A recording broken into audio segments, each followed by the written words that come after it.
Watching how quickly time passes in terms of technological advancements usually has you saying one of two things, either no way or I can't believe it. Those are like the two main reactions. And how quickly we've almost transitioned to a full-blown industrial age, an industrial revolution, is insanity, but the logic and the way they explain it makes so much sense. How they slow things down and explain the sonar or radar advancements, but do we really need to see like how they made a mining piece of equipment, which is basically child's play in the grand scheme of what they've been inventing? No. And to just casually come back after a drive, you're bumping, you're basically on the rockiest roller coaster, and you just see them pouring asphalt and saying, hey, we're gonna build a road now because it's real just child's play here and we need it. It's just like, to see basically the god among men, Senkuu, because that's what he feels like, right? They show a picture, which I used on the thumbnail, about him looking like a wizard, because that's what it is. Yes, it's all science, it's all logic-based,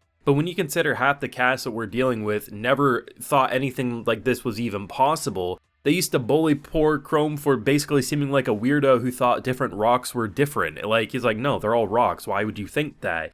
Look at where we are now. He's kind of like a god among men, and damn, if space isn't just on the horizon given the advancements that we've been building into. Full live reaction to this wonderful episode is available on my Patreon if you do want to see my full uncut thoughts. We end last episode with the Y-Man, as they're calling him, which I think is awesome. Obviously, they don't know who it is after Senkuu kind of called them out, apparently went radio silent. Is it a person who was also petrified, who's now awake? Is it a spiritual being? Is it a machine? Is it all in their head? Who the hell knows? All we know is Senkuu declared almost a war on him, and Senkuu, being Senkuu, is going to do whatever it takes to get to the new world. And I love how everything that we progress in this episode just makes their life easier as before they set sail. It may take the restless core before we set sail, but either way, we're building into having the best damn ship possible. So one of the biggest hurdles they had was how were they going to eat? Well, now they have an even better way to avoid potential starvation, because what if they go to the new land and there's no food or they can't make a lot of the things that they're used to?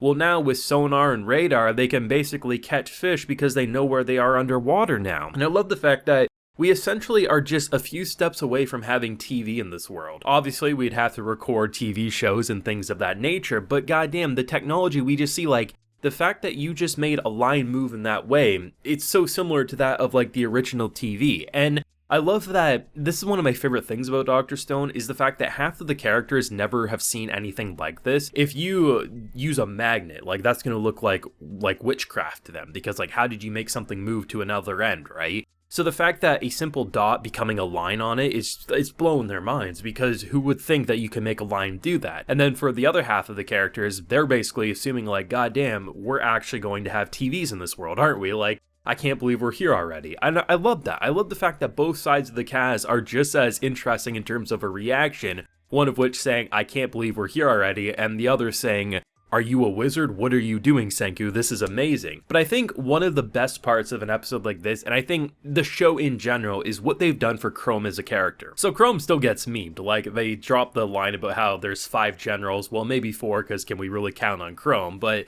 honestly, even if you look at real war times and different governments and stuff, there's always that one person you say, how the hell did they get to that position when there's so many more talented? But Chrome's a brilliant character because he's like a miniature Senkuu. He's not anywhere close to being Senku's intellect, and I don't think anyone ever will be. He's kind of a 1 in a billion person. Like, he's just way too talented. He has the collective intelligence of the human race all in his cranium, and he just gains whatever he doesn't have. But Chrome's brilliant because prior to Senkuu waking up or getting there, you know, he was the type of person who would collect these rocks that were weird, and he seemed like the crazy man in a tree, and no one thought he was special. If anything, they thought he was special in a poor way, if you know what I'm saying. But at the end of the day, we see in an episode like this where it's not because Senkuu says, okay, you know, if we use it like this, we can also locate minerals, right? No, he comes up with that all by himself because he's not an idiot. He actually has that creative juice. And once he sees what the radar, the slash sonars can be used for, he experiments, like, what if, and he puts it, he's like, oh, it also shows readings of this thing that I found before. And the fact that he's trying to retrace his steps, he's experimenting. The fact that the thrill for him wasn't because he's going to get praise for finding the ore or anything. No, the thrill is that I had an idea, I put it to the test, and in in doing so, I discovered something that's amazing. It's just the thrill of science for him, and why I think I was saying it in season 2 when I was covering that season, where like, even if Senkuu was to die tomorrow, would this civilization be completely screwed at progressing? No, because characters like Chrome now have the ideas of how to progress technology. They wouldn't jump anywhere they wouldn't go to the industrial age with Chrome alone. However, these are the types of mentalities are needed in order to progress human civilization, and the fact that he's no longer being ridiculed or pushed away from as the crazy boy in a tree playing with rocks, he now has the ability that when Senku's not on screen, Senku's not the only person who can say, let's use it in this way. And I love that. I love that about this show and how everything's based in logic in terms of the technological side of things. Yeah, maybe there's some like little silly aspects like Senkuu keeping himself awake for thousands of years when he's petrified by thinking of numbers or counting, but at the end of the day, the things that need to feel based in reality are, and that's where the manga doing their research and also bringing in people to explain how something like this could be made with this type of technology at this time period would happen, and that's why it always seems based in reality. If we compare the fact where we were at the beginning of this season to where we are now just in 4 episodes, it's insane. If we compare where we're currently at to where season 2 started, it's even more insane. And if we rewind to the very beginning, the end of episode 1, to now where we are at the end of episode 4 of season 3, it's mind-blowing. And that's why, for many of these characters, Senkuu is a god among men.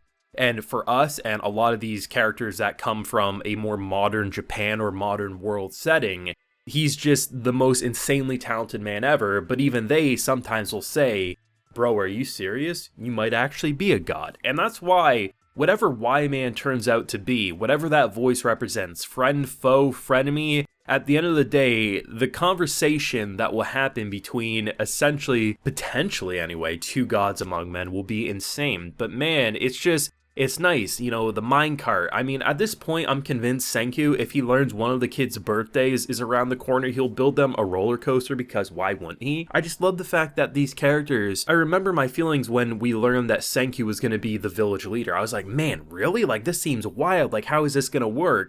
And now it's like, there was never any other option. Senkuu needed to be village leader in order for the Kingdom of Science to function. And now they have a fully operating facility.